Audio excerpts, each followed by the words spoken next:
자, 우리 같이 하나님 말씀 보도록 하겠습니다.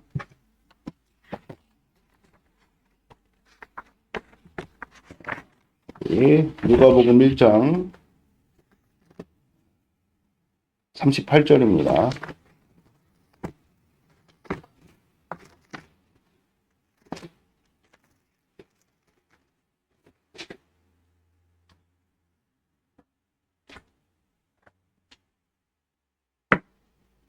자, 같이 읽도록 하겠습니다. 시작. 마리아가 이르되 주의 여종이오니 말씀대로 되게 이루어지리이다 하매 천사가 떠나가니라. 아멘. 오늘 말씀의 제목은 하나님은 인격이시다 라는 제목으로 하나님 말씀을 같이 나누도록 하겠습니다. 오늘 이제 마리아가 처한 상황을 우리가 이제 묵상을 해보면, 생각을 해보면,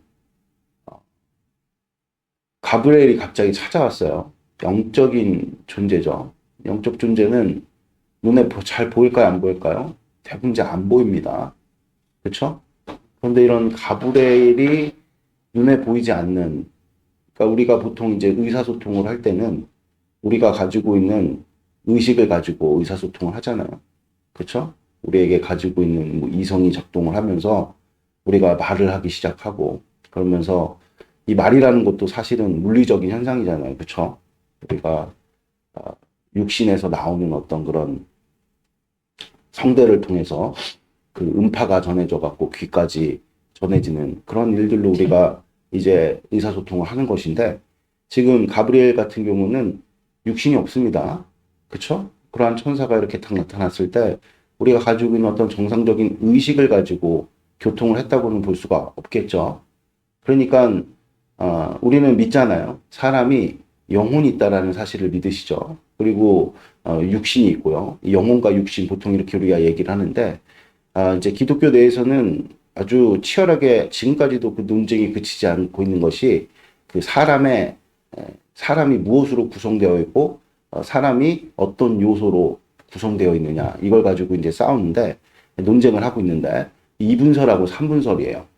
영과 혼과 육, 이건 이제 성경에 분명하게 이제 히브리서라든지 또 이제 사도 바울의 어떤 그런 논증에 의하면은 영과 혼과 육이 우리를 구성하고 있다, 이렇게 성경에서는 말씀하고 있는데, 근데 이러한 내용들을 이제 우리가 영이라는 이런 영역은, 혼이라는 것은 사실 이제 우리 이성의 영역이다, 이렇게 이야기를 하면 뭐 그것이 이제 납득될 수 있는 어떤 공통의 표준으로서, 뭐 동양이든 서양이든 사람에게는 이성과 정신이 있다는 거 다 인정하는 바잖아요. 근데 문제는 뭐냐면 도대체 영이 무엇이냐, 규정할 수 없기 때문에 서구 사람들은 굉장히 이제 증거주의죠. 합리적으로 사고하려는 경향이 굉장히 큽니다. 그래서 느낌 이런 거보다는 확실한 어떤 통계로 인해서 볼 수 있는, 눈으로 볼 수 있는 어떤 그런 증거를 요구하는 경향성이 굉장히 크기 때문에 영의 문제에 대해서 굉장히 논하지 않으려는 경향이 커요.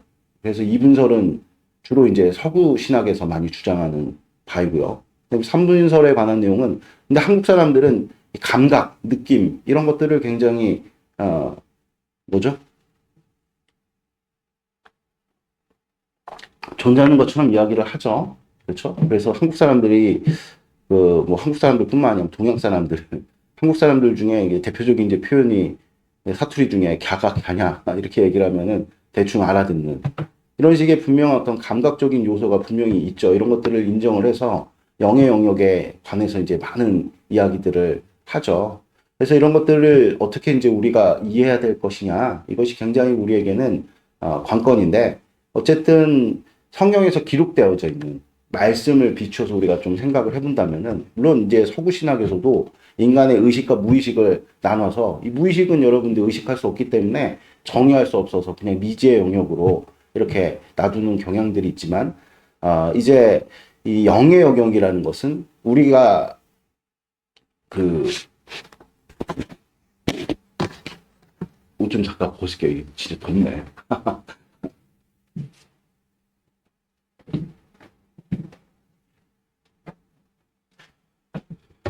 우리가 인지할 수 없는, 그쵸? 성령 하나님이 분명히 계신다라는 것을 우리가 신앙으로 믿음으로 인정하지만 그분이 우리 안에 계시다. 근데 우리 안에 어디 계시냐? 알 수 없잖아요. 그러니까 차원이 다른 어떤 그런 우리 가운데 존재하지만 우리가 감지할 수 없는 영역 이렇게 정의를 해볼 수가 있겠죠. 그러니까 천사라는 것이 그런 것입니다. 천사는 영적 존재이기 때문에 우리가 평소에 눈으로 볼 수도 없고 의식할 수도 없어요. 그렇죠? 그런데 지금 마리아가 마치 사람과 대화하듯이 천사를 만났단 말이에요. 어떤 순간 가운데 천사를 만나게 된 것일까요? 제가 일전에도 여러분들께 이런 말씀 많이 드렸지만 우리가 의식이 가라앉고 의식이 깨어날 때가 우리의 의식이 가장 약할 때라 그렇죠. 역설적이지만 의식이 우리가 강화가 돼서 모든 것들을 우리가 눈으로 보고 또 이성적인 어떤 판단을 하려고 하는 경향이 강해지면 당연히 영의 영역에서 여러분들 주어지는 일들을 감지할 가능성이 클까요? 적을까요? 적다는 얘기예요. 그러니까 우리의 의식이 가라앉을 때쯤, 그러니까 여러분들 의식이 또 깨어날 때쯤, 의식이 약화됐을 때 여러분들 이런 영적인 어떤 존재를 마주할 가능성이 큰 거죠. 그렇죠? 그런 맥락에서 비추어 봤을 때 이 마리아가 지금 이 천사를 마주해가지고 이런 대화를 나누는 어떤 그런 현장을 가늠해 볼 수가 있는데 그것은 이제 세 가지 정도로 생각해 볼 수가 있는데 첫 번째는 잠이 들 때쯤, 그쵸? 그리고 두 번째는 잠이 깰 때쯤, 세 번째는 언제겠어요? 꿈에서. 네 번째로 얘기합시다. 네 번째는 언제겠어요? 기도하다가. 그쵸? 근데 우리가 마리아의 신앙을 어느 정도는 가늠해 볼 수가 있어요. 지금 가브리엘 천사가 이렇게 나타나갖고 지금 마리아에게 도움이 되는 얘기를 하고 있느냐. 그렇지 않다는 거예요, 여러분들. 지금 처녀인데 갑자기 임신할 거라고 이렇게 지금 말하고 있다는 것이죠. 여기에 대해서 여러분들 일반적인 생각을 가지고 있는 사람들은 깜짝 놀랄까요, 안 놀랄까요? 깜짝 놀라죠. 이스라엘은 율법 사회고 법이 살아있는 공동체였단 말이에요. 그러니까 결혼도 안 했는데 처녀가 임신을 하면 무엇으로 간주를 했죠? 간음으로 간주를 했어요. 근데 그 이야기를 듣고 선뜻 뭐라고 얘기를 하냐면 오늘 우리가 읽었던 말씀의 내용처럼 보세요. 38절 읽어보겠습니다. 마리아가 이르되 주의 여종이오니 말씀대로 내게 이루어지리이다 하매 천사가 떠나가니라. 할렐루야. 그러니까 평소에 마리아가 어떠한 여러분들 태도로 인생을 대하고 있었는지가 이 한마디에서 여실히 드러나죠. 말도 안 되는 지금 자기 상황 가운데 펼쳐진, 그러니까 여러분들 우리가 동정녀를 통해 가지고 메시아가 오리라.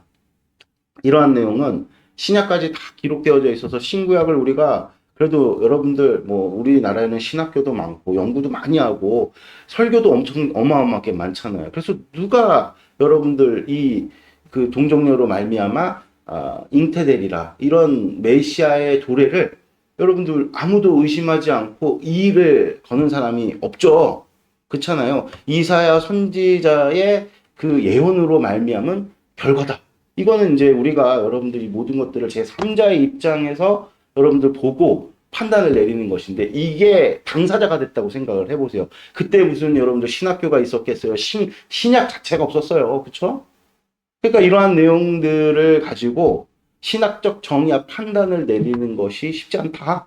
그러니까 여러분들이 마리아의 이 같은 고백은 영적인 어떤 감각에 의한 어떤 순종으로 간주를 해야 되는 것이겠죠. 그럼 이럴 정도의 즉각적인 순종의 반응이 나오려면은 평소 마리아가 어떻게 여러분들 살았을지에 대해서는 우리가 정말 뭐 쉽게 추측을 할 수가 있죠. 아주 경건한 삶을 살지 않으면은 이런 결론에 이룰 수가 없게 되는 것이죠. 아멘. 할렐루야. 이 사실을 여러분들이 분명하게 마음에 정의를 하셔야 돼요. 그러니까 우리가 그 카톨릭에서 마리아를 막 숭배하고 이런 것들 때문에 마리아에 대해서 너무 이렇게 무시하는 경향이 있어요. 그러니까 아예 마리아에 대해서 생각을 안 하는 경우가 있는데 베드로 신앙 좋다 그러고 사도 바울 정말 뛰어나다 그러면서도 마리아 신앙에 대해서 우리가 침묵하는 경향이 있는데 그러면 안 돼요. 마리아는 대단한 어떤 신앙의 사람이었다. 이건 우리가 진짜 인정을 해야 되는 것이겠죠. 오죽했으면 주님께서 마리아를 지목하셔가지고 이 땅 가운데 오셨겠습니까? 아멘? 그러니까 마리아만큼 자신의 몸과 마음을 하나님 앞에 온전하게 내어드린 그런 사람도 드물다. 아멘? 그래서 이것을 여러분들이 마음에 깊이 새기시고 우리 심지어는 예수님께서 예언하실 때 자신이 가장 사랑했던 요한에게 실제 12제자 중에 끝까지 살아남았던 게 누구예요? 그게 요한이란 말이에요. 그 요한에게 누굴 맡기셨습니까? 이 성모 마리아라는 건 카톨릭 용어죠. 이 마리아를, 예수님의 어머니신 마리아를 맡겼다. 아멘. 이 사실을 우리가 잘 생각을 해볼 때, 여러분들 마리아가 그러면 어느 때 이렇게 주님을 영접하고 이렇게 만나게 되었느냐? 사실은 이제 마리아도 우리와 똑같은 성정을 가진 자죠.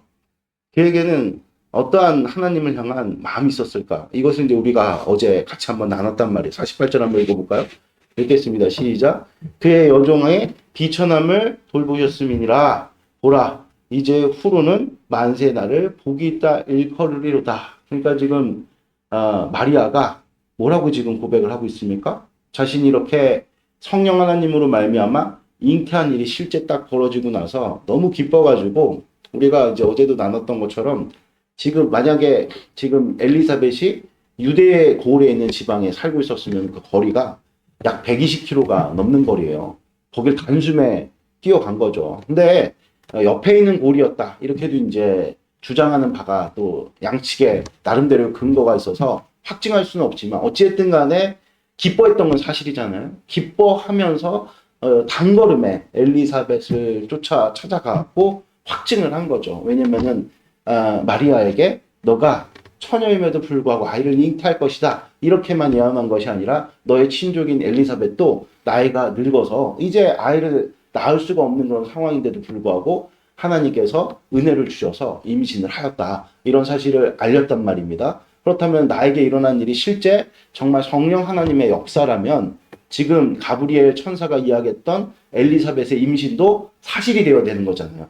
그래서 득달같이 달려갔더니 아니나 다를까 엘리사벳도 임신한 것과 더불어서 이 마리아가 올 때 예언을 하잖아요. 나의 주의 뭐라죠? 잠깐만요. 거기 봅시다. 44절 볼게요. 43절 읽겠습니다. 내 주의 어머니가 내게 나오니. 그러니까 본래 마리아는 엘리사벳보다 한참 어려요. 그렇죠? 그런데 지금 뭐라고 얘기를 합니까? 나의 주의 어머니래. 할렐루야. 이거보다 더 큰 확증이 어디 있겠어요? 그러니까 하나님께서 지금 누구에게? 마리아에게 역사를 하신 것이죠. 할렐루야. 그런데 생각해 보세요. 이 마리아가 뭐라고 지금 이야기를 하고 있냐면, 종의 비천함을 주님께서 어떻게 하셨다 그럽니까? 어떻게 했다 그래요? 돌보셨다. 이게 이 말씀이, 우리가 이걸 좀 한번 깊이 생각해 봐야 된다는 것이죠. 여러분들, 가브리엘 천사가 나타나갖고 지금 마리아에게 내가 너에게 돈을 줄 거야, 혹은 내가 너에게 정말 어마어마한 보상을 줄 거야, 땅덩어리를 줄 거야, 큰 나라를 줄 거야, 이렇게 이야기하지 않았다는 거예요. 그쵸? 어떻게 지금 말씀을 했습니까? 너가 처녀임에도 불구하고 임신을 하게 될 거야. 할렐루야. 아멘. 그러면은 마리아의 상황은 지금 더 비참해지는 거예요? 아니면 더 좋아지는 거예요? 지금 여러분들 정혼자가 있었단 말이에요. 근데 그 정혼자의 아이가 아닌 다른 이의 아이를 지금 내가 임신을 했단 말이에요. 여자로서. 그쵸? 어떻게 보면 더 비참해질 수 있는 그런 상황임에도 불구하고 마리아에게 그런 여러분들 슬픈 기색이라든지 힘든 기색이 지금 1일에도 보입니까? 여러분들 46절부터 56절까지 기록되어 있는 말씀은요, 마리아의 찬가요, 찬가. 찬송이란 말이에요, 찬송. 하나님을 향한. 내가 지금 이렇게 성령 하나님으로 말미암아 잉태한 이 사건이 나에게는 너무나도 큰 기쁨이고 하나님을 너무나도 찬양 드려야 될 만한 일입니다. 여기에 어떠한 어둠도 1도 우리가 발견할 수가 없다는 것이죠. 할렐루야. 아멘. 그래서 여러분들, 이 마리아에게 역사하신 우리 주님의 그 놀랍고도 복된 은총이 마리아에게 그야말로 선물이 되었다는 사실을 우리가 잘 알고 있는 것이죠. 그러니까 마리아의 실질적인 진짜 가난함의 문제가 무엇이었느냐? 하나님의 뜻이 이 땅 가운데 이루어지는 것. 어제도 말씀드렸잖아요. 확실한 것은, 그러니까 마리아가 유다 지파이 아니냐? 여기엔 굉장히 많은 논란이 있습니다. 근데 확실한 것은 마리아는 아론 지파의 자손이 확실하죠. 왜냐하면 엘리사벳의 친족인데 엘리사벳을 뭐라고 설명하고 있습니까? 아론 지파의 여인이다. 이렇게 분명하게 설명을 하고 있다는 것이죠. 나와요. 거기 보세요. 6절 볼게요. 6절 우리 5절 유대왕 헤롯 때 아비야 반열에 제사장 한 사람이 있었으니 이름은 사가랴요. 그의 아내는 아론의 자손이다. 근데 그 아론의 자손인 엘리사벳의 친족이 마리아란 말이에요. 그렇죠? 이 마리아의 그러니까 신 중에는 아론의 자손으로서 여러분들 비천함에 처했다라는 것은 그가 어디에 거했는지를 보면 여실히 드러나죠. 예수님께서 나사렛에 그냥 태어나셔가지고 이집트에서 처음 들어간 것이 아니라 거기가 누구의 살던 곳이에요? 마리아가 살던 곳이에요. 마리아가 살던 곳. 그러니까 뭐 정혼자였던 요셉도 그 근방에 살았겠죠. 그렇죠? 근데 그 나사렛은 갈릴리에서도 가장 작은 골이었단 말이에요. 갈릴리 사람들 가운데서도 멸시천대를 받았던 그런 땅이었다. 그러니까 얼마나 참 어렵게 살았냐. 그런 배경도 제가 어제 나름대로 말씀을 드렸잖아요, 여러분들. 그쵸? 근데 한번 생각해 보세요. 내가 지금 당장에 왕족이고 내가 귀족인데 이렇게 천대를 받는구나. 그것도 굉장히 어렵고 힘든 문제인데 그걸 넘어서서 여러분들 이스라엘 백성들 가운데 지금 다윗의 왕국이 다시금 일어났으면 좋겠다. 이런 열망과 소망이 있는데 그게 완전히 착단된 상태란 말입니다. 왜 그렇습니까? 지금 당시에 이스라엘의 왕정을 누가 지키고 있었어요? 헤롯 가문이 지키고 있었는데 그 배경에 누가 있습니까? 절대로 무너뜨릴 수 없는 로마라는 대국이 버티고 있는 거예요. 그러니까 다윗 왕가의 재건이 일어날래야 일어날 수가 없는 거죠. 근데 예수님께서 이 땅 가운데 오셨을 때 많은 사람들이 예수님을 환영했던 이유가 무엇입니까? 다시금 예전처럼 다윗의 왕조를 세워가지고 이스라엘이 주님 안에서 참 복되게 서겠구나. 이런 어떤 여러분들 꿈을 가지고 예수님을 이 땅에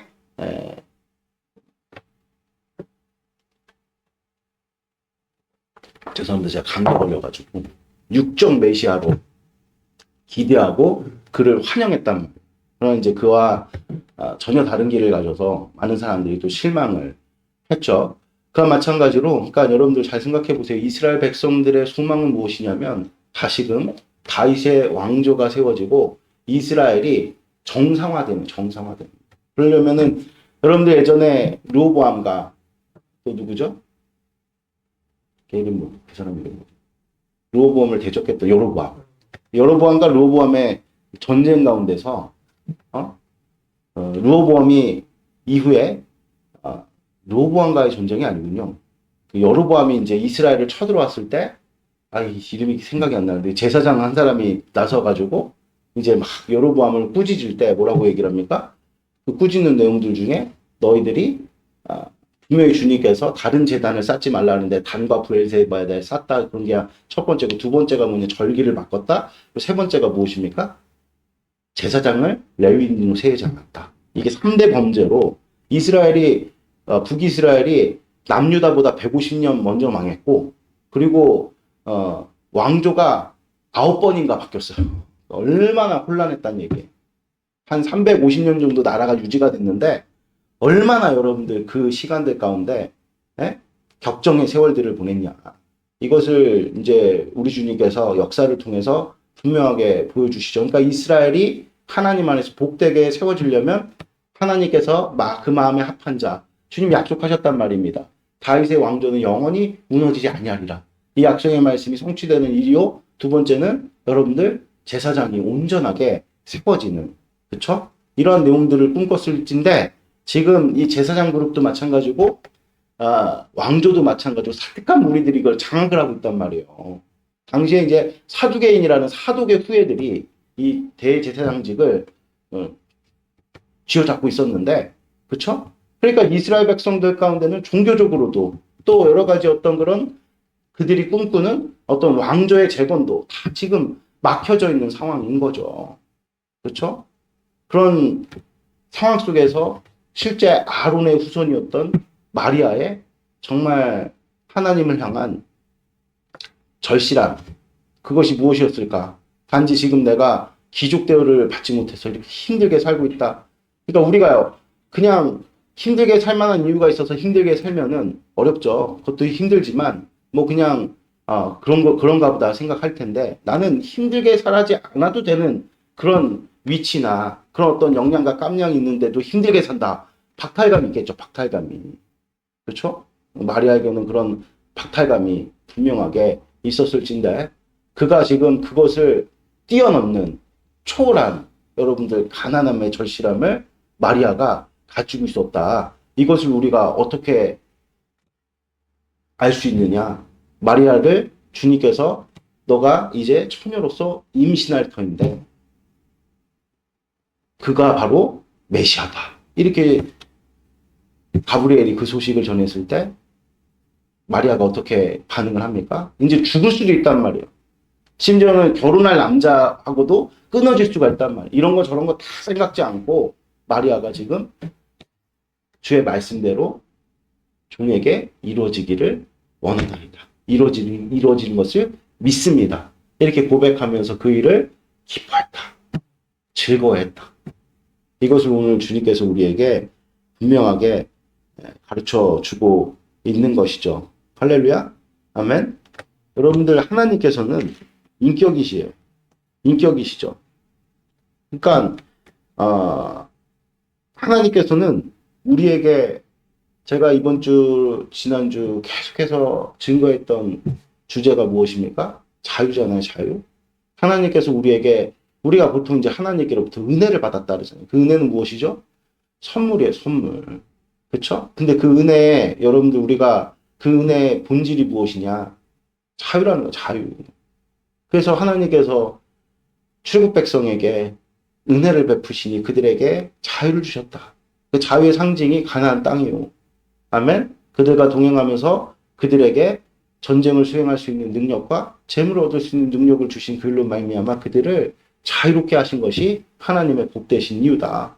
그러니까 여러분들 왜 주님께서 굳이 그냥 맨날 우리와 같이 동행하시면서 늘 그냥 만나도 주시고 늘 외적들도 그냥 주님께서 여리고성 무너뜨리시면 되는데 왜 굳이 그들에게 전쟁을 수행할 수 있는 능력을 허락하시고 또 그들에게 여러분들 재물을 얻을 수 있는 능력을 주셨느냐? 자유롭게 하셔서 뭐 하시려고?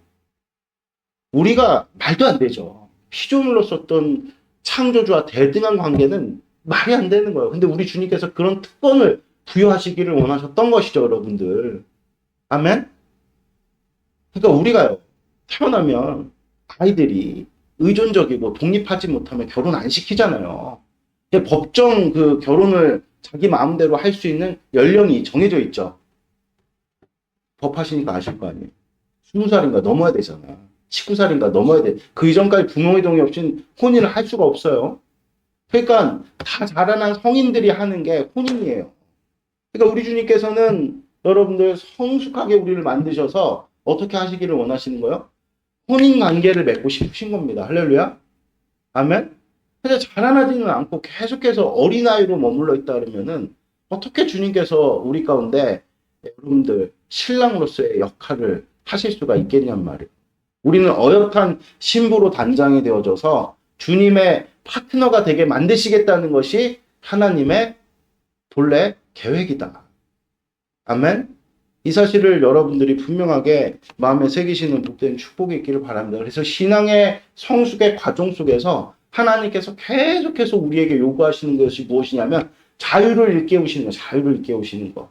이게 무슨 뜻이냐? 동의할 것이냐? 그러니까 여러분들 언제 마리아에게 하나님께서 나타나셔가지고 가브리엘을 보내셔가지고 이 말씀을 전하신 것이겠어요?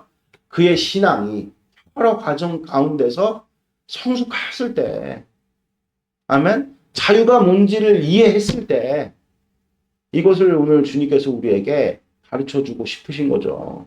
하나님께서 우리가 이렇게 강구하는데도 듣지 않으심을 야고보서에 보면 너희가 정욕으로 구하기 때문이다. 약간 그런 말씀을 들으면 우리가 어떤 생각이 좀 들죠?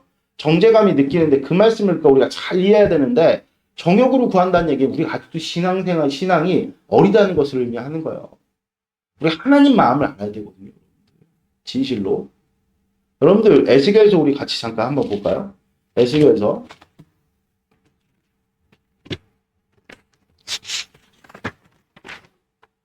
36장 37절 38절 같이 읽도록 하겠습니다. 읽겠습니다. 시작. 주 여호와께서 이같이 말씀하셨느니라. 그래도 이스라엘 족속이 이같이 자기들에게 이루어 주기를 내게 구하여야 할지라. 내가 그들의 수요를 양떼같이 많아지게 하되 제사를 드릴 양떼 곧 예루살렘이 정한 절기의 양무리같이 황폐한 성읍을 사람의 때로 채우리라. 그리한즉 그들이 나를 여호와인 줄 알리라 하셨느니라. 아멘. 오늘 주님께서 이스라엘 백성들을 회복하시고 그들에게 풍성히 베풀어 주실 것을 약속하셨단 말입니다. 그렇죠?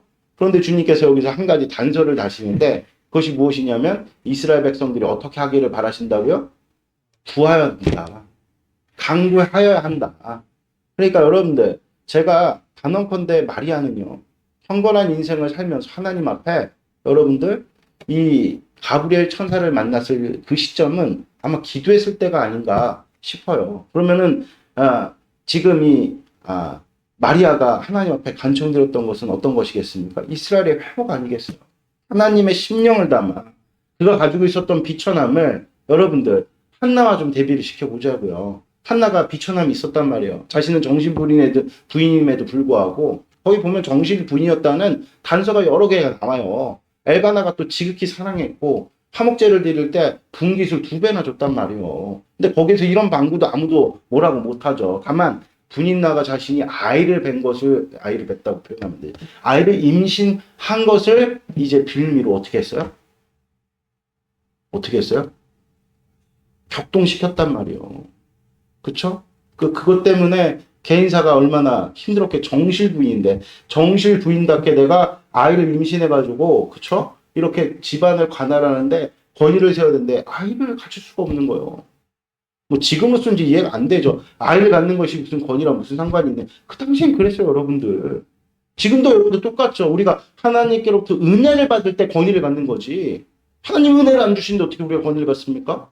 애 낳는 문제도 똑같은 거예요. 내 마음대로 안 되는 문제라는 거예요. 하나님이 도와주셔야지만 그 은혜 속성은 언제나 똑같아요. 내 마음대로 안 된다는 거예요.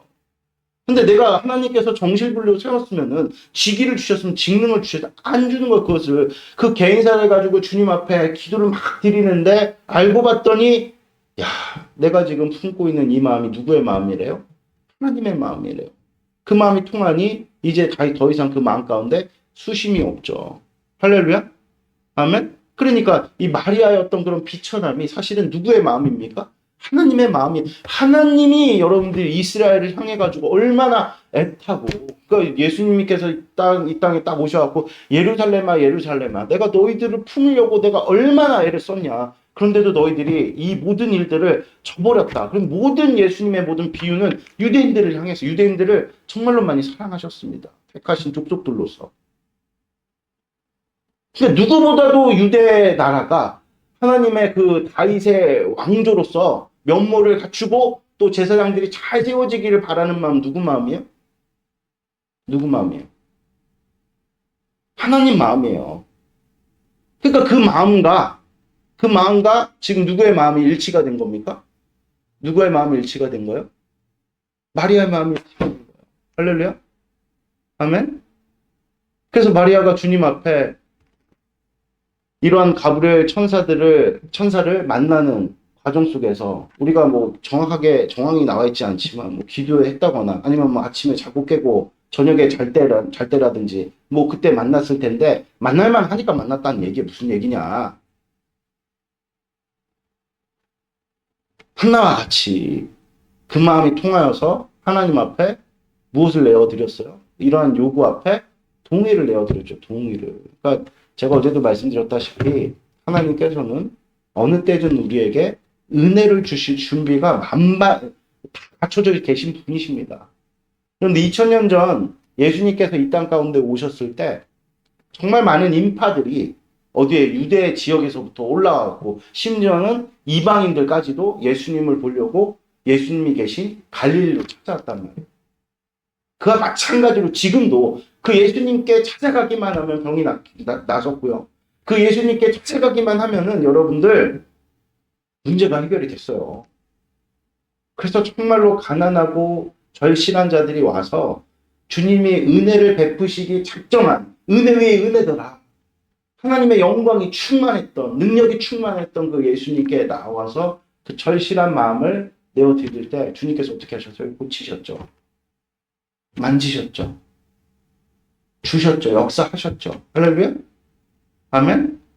그러나 어떤 사람들은 그런 것에 대해서 눈을 감고 살았단 말이에요. 지금도 마찬가지인 게 2000년 전 갈릴리에 예수님이 계셨던 것처럼 지금은 여러분들 교회 안에 예수님이 계셔서 우리에게 복을 주시려고 작정을 하고 있단 말이에요. 할렐루야. 아멘. 그런데 여기서 앞서 밝혔던 것처럼 하나님은 어떤 분이시라 그랬어요? 인격적인 분이시다. 아주 인격적인 분이시다. 복을 베푸시기를 간절히 바라는 마음이 계신데 우리에게 주신 자유가 있기 때문에 하나님 자유를 절대로 무시하지 않으세요. 강제하지 않으십니다. 우리에게 무엇을 요구하십니까? 동의를 요구하시는 거예요, 여러분들. 아멘? 왜 바리새인들이 예수님을 찾아왔음에도 불구하고 왜 여러분들 예수님께로부터 은혜를 입지 못하고 도리어 책망을 당했을까요? 그들은 하나님께 예수님께 구하지 않았어요. 하나님의 은혜를 율법적 강의 혹은 나의 열심과 노력의 대가로 여겼단 말이에요. 그러니까 무슨 얘기냐? 은혜에 대해서 절실하지 않았다는 거예요. 그럴 법도 하죠. 자신들의 지금 처지가 그렇게 나쁘지 않거든요. 거기서 멈춰버린 거예요. 그 중에 양식 있던 니고데모가 밤에 찾아왔어요. 왜 찾아왔을까요? 자기가 지금 많은 사람들로부터 존경받고 존중받지만 지금 이스라엘의 형편이 이대로 가다간 다 공멸할 위기에 놓였다라는 의식이 있었기 때문이죠. 그러니까 나의 안위보다 더 중요한 가치가 있어서 예수님을 찾아온 겁니다. 할렐루야. 아멘. 이게 아니라는 학자의 양심이 있어서, 양심이 아직도 살아있어서 주님을 찾아온 것이죠. 누가 여러분들 은혜에 대해서 절실합니까? 절박한 사람들이, 절박한 상황 가운데 놓여있는 자들이. 실제 예수님을 찾아와가지고 예수님께 만짐을 받기를 원하는 자들의 특징이 무엇이죠? 하나님 앞에 하나님께서 베푸시는 그 은혜에 대한 동의가 이루어진 자들이죠. 그래서 예수님께서 고치시기 전에 늘 하셨던 말씀이 무엇입니까? 너가 낫고자 하느냐. 오늘도 마리아에게 주님께서 말씀하실 때 마리아 가운데 뭐가 지금 준비가 돼 있죠? 주께서 하신 모든 말씀이 내게 이루어지리다. 그 동의를 주님께 올려드리니 진짜 말도 안 되는, 처녀가 어떻게 아이를 갖습니까, 여러분들? 과학적으로 물리적으로 말도 안 되는 그런 놀랍고도 복된 역사가 마리아에게 일어났는데, 문제는 뭐냐면 마리아에게 일어난 하나님의 기적이 마리아가 그냥 그 땅 가운데서 편안하고 안락하고 상황을 모면하는 그런 하나님의 역사의 일들이 아니었다는 사실을 여러분들이 분명하게 마음에 새기시는 복된 축복이길 바랍니다. 그러니까 여러분들, 가늠하다 붙들린 여인이 공경에서 벗어났어요. 그걸로 그러면은 더 안락하고 편리한 삶을 주님께서 살라고 그렇게 자유케 하신 게 아니잖아요. 우리가 잘 알다시피 그 여인은, 가늠하다 붙들린 그 여인은 평생을 주님께 매어서 여러분들 제자가 됐다는 사실을 여러분들이 분명하게 마음에 새기시는 복된 축복이 있기를 주 예수 그리스도 이름으로 축복드립니다. 아멘. 할렐루야. 그래서 우리가 이제 조금만 더 할게요. 여러분들, 사마리아 여인을 예수님께서 이렇게 찾아가셨을 때 사마리아 여인이 어떤 상황 가운데 놓여 있었습니까? 계대교론. 그 율법을 하나님 앞에 지켜보겠다고 여러분들 정말로 그 진정성을 다해가지고, 여러분들 율법도 하나님께서 베풀어 주신 선물이죠. 하나님을 만날 수 있는 출구입니다. 그 율법을 우리가 성실히 하나님 앞에서 지키려고 애를 쓸 때 다 지킬 수는 없지만, 그렇죠? 이 여인이 5번의 결혼을 통해 가지고 그 은혜를 입겠다고, 아이를 임신하겠다고 이 계대결혼을 통해서 그런 어떤 열정적인 하나님을 향한 가난한 심령을 딱 가졌으니 예수님께서 찾아오셔서, 야, 너가 생명수를 얻기를 원하느냐, 마르지 않는 생명수를 얻기를 원하느냐 했을 때 이 여인이 뭐라고 응답합니까? 내게 그 생명수를 주세요. 내가 그 메시아를 만나기를 원합니다. 동의를 올려야 돼, 동의를. 마틴 루터 아시죠, 여러분들? 그가요, 처음에 종교개혁을 일으킨 아주 장본인 아닙니까? 근데 그 사람의 97개조 반박문을 붙이기 전에 얼마나 그 율법에 대해서 열심을 가졌느냐. 그러니까 죄를 한번 이겨보려고 무릎팍으로 정말 100개가 넘는 계단을 막 오르락내리락 그러는데 무릎팍이 나만 할 지경이 나만 하질 않았다고 그래요. 근데 그럴 정도로 율법에 대해서 정말로 열정적으로 열심을 가질 때 여러분들 이게 율법주의가 아니죠. 율법은 여러분 하나님을 만나는 통로인데 그러니까 사마리아 여인이든 여러분 마틴 루터든 하나님을 만나게 된 결정적 계기가 무엇이냐? 절박한 마음. 율법은 여러분들 똑같이 외형으로는 사두개인들 율법주의자들 그 당시에 바리새인들도 열심히 지켰어요, 여러분들. 아십니까? 근데 그들은 예수님을 못 만났어요. 또 오늘 말씀의 핵심이 무엇이냐?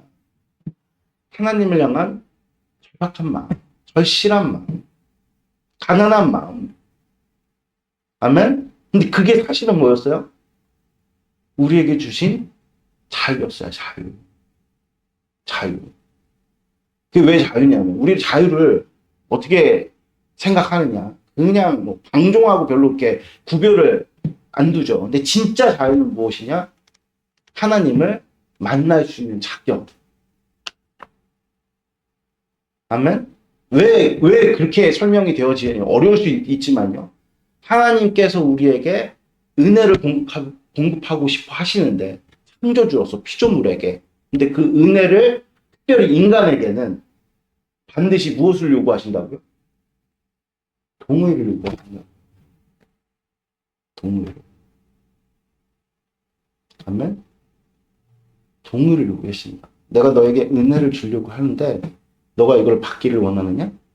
아멘, 내가 정말로 이것을 받기를 원합니다. 그래서 사마리아 여인도 주님께서 찾아가시고, 그렇죠? 그리고 또 삭개오. 그 주님 한번 내가 보겠다고 그 감람나무 끝까지 올라가고 주님을 한번 쳐다보겠다고. 그래서 주님이 내려와, 삭개오야, 내가 오늘 너희 집에 유하겠다. 그랬더니 이 삭개오가 뭐라고 얘기합니까? 내가 토색한 것이 있으면 4배로 갚아주고 내 재산의 절반을 팔아다가 가난한 자들 돕겠습니다. 자원한 심령으로서의 동의. 그런 자들에게 하나님께서, 그래서 주님께서 삭개오에게 무슨 선포를 하십니까? 이 사람도 아브라함의 후손이다. 할렐루야. 이 같은 복된 은혜가 정말 여러분들 가운데 넘쳐나시기를 주 예수 그리스도의 이름으로 축복드립니다. 마지막으로 한 가지만 더 말씀드리고 오늘 말씀을 마치려고 하는데, 왜 제가 지금 이 내용에 대해서 이렇게 길게 말씀을 드리느냐? 기억하라는 거. 여러분들, 예수님께서요, 40일째 부활하시고 나서 40일을 제자들하고 함께 거니시면서 그들을 가르치시고 하나님 나라의 일들을 다 말씀을 하시고, 그쵸? 그 40일 만에 승천을 하셨단 말입니다. 그리고 며칠 만에 성령 하나님이 임하셨습니까? 열흘 만에. 지나놓고 보니까 왜 열흘 만에 성령 하나님이 임하셨는지를 알겠어요. 7절 뒤에 77절 때문에 그래요. 오순절 때문에 그래요. 오순절이 뭐 하는 날입니까? 추수를 거두는 날이에요. 이스라엘의 절기상. 그쵸? 초실절 있고 나서 열흘 있다, 얼마 있다가, 무엇을 얻는 겁니까? 그 초실절 있고 50일, 49일 있다가 50일째 오순절. 수확을 거두는 날이에요. 수확을 거두니까. 다 지나고 보니까, 야, 오순절. 성령 강림을 통해가지고 주님께서 수확을 하신 거구나. 다 지나고 보니까 그런데, 그럴 거면은 주님이 가르쳐 주시면 되잖아. 가시기 전에. 야, 왜 성령 하나님께서 열흘 있다 오시냐면, 이런 의미 때문에, 야, 너희들이 성령 하나님을 열흘 동안 잘 기다려야 된다. 이렇게 말씀하시지 않았다는 거예요. 그래서 사도행전 1장 4절에 보면, 야, 이제 곧 있으면 성령 하나님께서 임하실 터니 너희들은 어디를 떠나지 말라 그래요? 예루살렘을 떠나지 말래요. 경내에 머물면서 뭘 받기를 힘쓰라 그럽니까? 성령 하나님 받기를 힘써라. 그 예수님의 부활을 일시에 500인이 봤다 그러거든요. 그 중에 120 성도가 예수님의 부활을 끝까지 추적하면서 예수님의 그 마지막 승천하시면서 하시는 그 말씀을 듣고 열흘 동안 뭐 했습니까? 날마다 기도했다는 거예요. 아멘? 그러니까 여러분들 날마다 열흘 동안 기도했다는 것은 어떤 의미를 담고 있죠? 하나님을 향해서 주님께서 주시는 그 성령 하나님의 주님께서 주시겠다고 하는 부어주시겠다는 성령 하나님의 주시겠다는 약속에 대한 무엇을 올려드린 것이죠? 동의를 올려드린 거예요. 동의를 올려드린 거예요. 아멘. 이 사실을 여러분들이 분명하게 마음에 새기시는 복된 축복이 있길 바랍니다.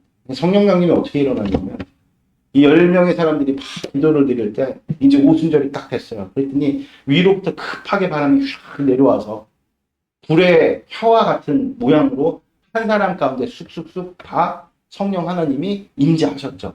근데 그보다 앞서서 여러분들 바람이 임했다. 그게 무슨 얘기냐? 10명의 사람들이 함께 기도를 할 때, 그 120명의 사람들이 열흘 동안 기도를 할 때, 그 안에 성령 하나님께서 여러분 기도를 누가 도우셔야 되죠? 성령 하나님 도우셔야 돼요, 여러분들. 그러니까 성령 하나님의 충만함이 그 120 성도가 모여 기도하는 것에 충만한 가운데 성령 세례의 일들이 일어나게 됐다. 뭐 신학적으로 성령 세례가 먼저고 성령 충만이 이유라고 얘기를 하지만 정황상 볼 때 여러분들 기도를 드리는 글로 말미암아 기도라는 게 뭐예요? 간청이에요. 주님이 에스겔서에 내가 너희들에게 회복을 이룰 터인데 너희들은 반드시 어떻게 해야 된다? 어떻게 해야 된다? 하나님께 간구해야 된다. 그 간구가 뭐겠어요? 동의해. 그냥 단지 우리가 하나님 이것 주세요, 저것 주세요, 주님 이것 주셨으면 좋겠어요, 저것 주셨으면 좋겠어요. 이런 게 여러분들 그 이방인의 기도라고 얘기하는 거고요. 하나님의 뜻에 대한 온전한 동의, 하나님의 뜻에 대한 온전한 기쁨. 할렐루야? 그건 여러분들 우리가 육의 생각과 마음으로 올려드릴 수 있는 것이 아닙니다. 그래서 사도 바울이 너희 안에 성령께서 너희를 위해서 대신 탄식하시느니라. 원래 인간은요, 성령 하나님이 함께할 때 의미가 있는 거예요. 그렇게 지어졌어요. 하나님의 호흡을 통해 가지고 하나님의 콧김을 우리의 코에 하나님의 그 숨결이 들어가서 인간이 된 거거든요. 그러니까 우리가 성령 하나님의 탄식이 우리를 통해서 외쳐지는 것이 마치 내가 하는 것이 아니라 타인이 나에게, 다른 존재가 나에게 들어와서 하는 것 마냥 여러분들 생각하시면 안 됩니다. 성령 하나님이 우리 안에서 우리의 인격을 통해서 탄식하시는 그게 사실 나예요. 좀 어렵나요?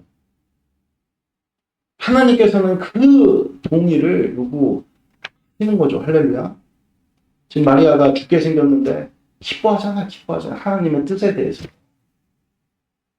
아멘? 기도드리겠습니다. 하나님 아버지 감사합니다.